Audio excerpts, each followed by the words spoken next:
Ada nggak dari masyarakat Indonesia yang berpikir gimana kita bikin motor, setipis motor, sekecil motor, sefleksibel motor, tapi ada atapnya tutup kayak mobil.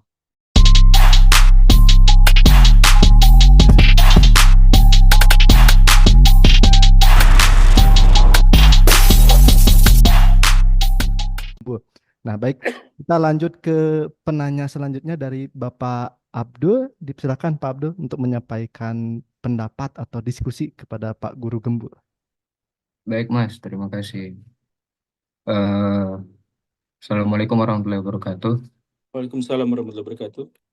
Nah, akhirnya senang sekali bisa langsung bertanya ke Pak Guru nih. Saya kagum sekali dengan Pak Guru Gembul. Baik, Pak. Saya pernah berpikir kalau misal kehidupan manusia ini tidak bisa dihindarkan dengan namanya teknologi. Namun, kerusakan lingkungan juga berbanding lurus dengan perkembangan teknologi. Nah, apakah ada solusi ataupun metode untuk manusia bisa tetap hidup di zaman ke depan, namun tetap apa?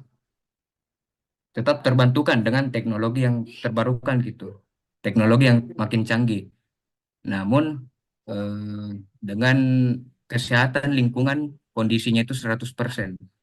Karena kan kalau teknologi berkembang ini otomatis kesehatan lingkungan itu tidak 100% gitu loh, Pak. Terima kasih, Pak. Ya, terima kasih. Ini juga kekhawatiran banyak orang. Kalau kita misalkan menggunakan teknologi, maka kita akan merusak lingkungan. Logika sangat sederhananya adalah kalau kita menggunakan mobil, maka mobil akan menghasilkan polusi, dan polusi itu akan merusak lingkungan. Mobil itu setiap bulan harus dicuci.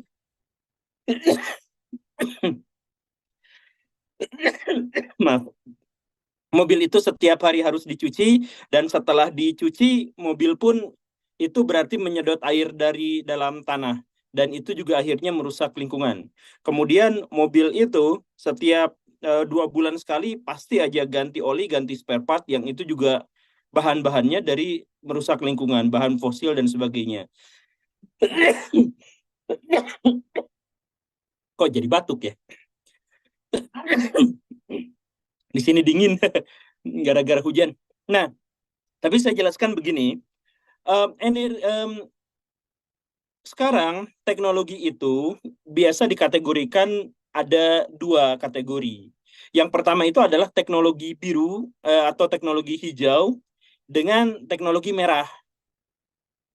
Teknologi merah itu diantaranya adalah yang merusak lingkungan, sedangkan yang biru dan atau hijau itu adalah yang mendukung kelestarian lingkungan hidup.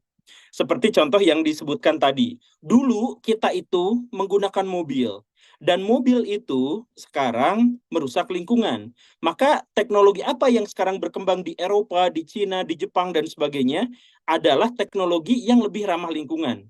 Misalkan BMW dan Mercedes-Benz itu bersumpah, berjanji tahun 2035 mereka tidak akan lagi buat mobil yang menggunakan bahan bakar fosil. Mereka akan menggunakan yang lain. Kenapa?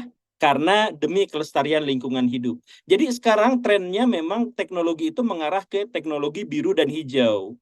Karena apa? Ya, orang-orang kaya itu nanti mau bisnis apa kalau misalkan orang semuanya sudah banyak yang meninggal gitu. Jadi mereka juga sangat berkepentingan untuk menjaga lingkungan hidup. Dan ketika sampai sejauh ini misalkan listriknya belum bisa memadai, maka apa?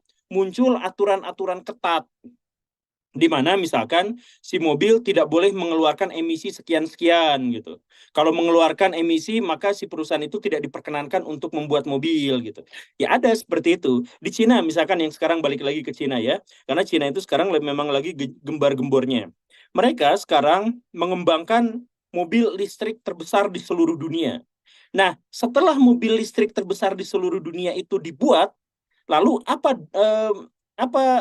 bahan bakarnya? Bahan bakarnya adalah listrik. Listriknya dibuat dari mana? Dari panel surya dan dari ITER yang tadi itu. Sehingga mereka tidak benar-benar tidak akan merusak lingkungan. Mobilnya tidak mengeluarkan polusi, sumber mobilnya yaitu listrik juga tidak mengeluarkan polusi. Nah, nanti si bahan baterainya itu dari mana? Kan dari timah juga. timah itu adalah sebuah barang tambang. Nah, barang tambang juga sebenarnya di seluruh dunia sekarang itu sedang diarahkan di mana pengambilannya itu dengan cara-cara yang lebih hijau. Ya tetap akan merusak lingkungan, tetapi merusak lingkungannya akan menjadi jauh lebih kecil. Bagaimana misalkan caranya menambang dengan jauh yang lebih kecil? Teknologi. Jadi teknologi zaman sekarang itu diarahkan sebisa mungkin untuk tidak lagi merusak lingkungan gitu.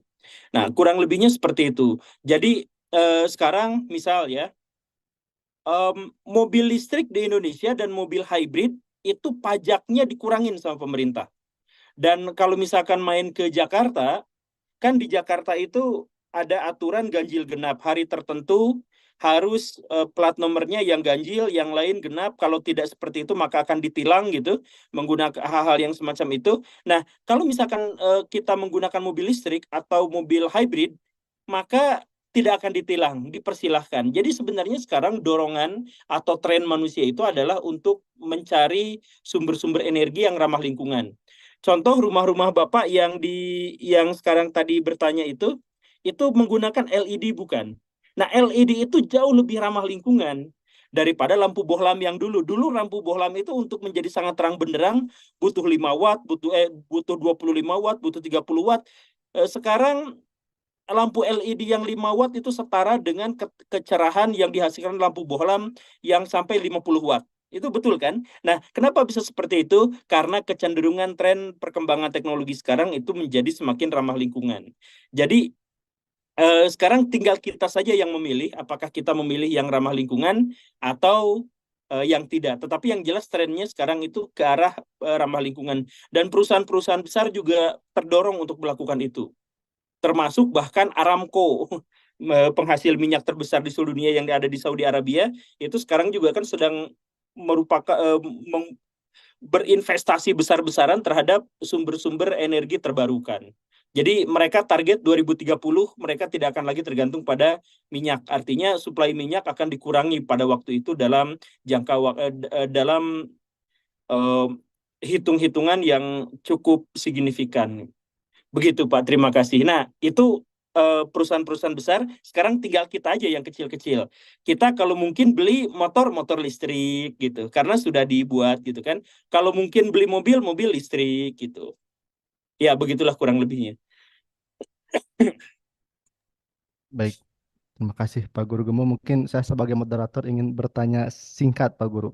Sebenarnya kan solusi ramah lingkungan itu sudah banyak berseliweran Pak Guru. Tapi transisi masyarakatnya menuju solusi itu mungkin saya pun tidak menyadari bahwa kita secepat itu bertransisi dari lampu yang jadul ke lampu LED. Nah, sekarang mungkin banyak kekhawatiran di masyarakat, mobil listriknya mahal, baterainya mahal dan segala-galanya. Nah, itu Pak Guru. Mungkin dari sisi Pak Guru sendiri agar kita agak cepat bertransisi karena tidak mungkin juga kalau kita bertransisinya selama dengan teknologi yang lampau-lampau Pak Guru.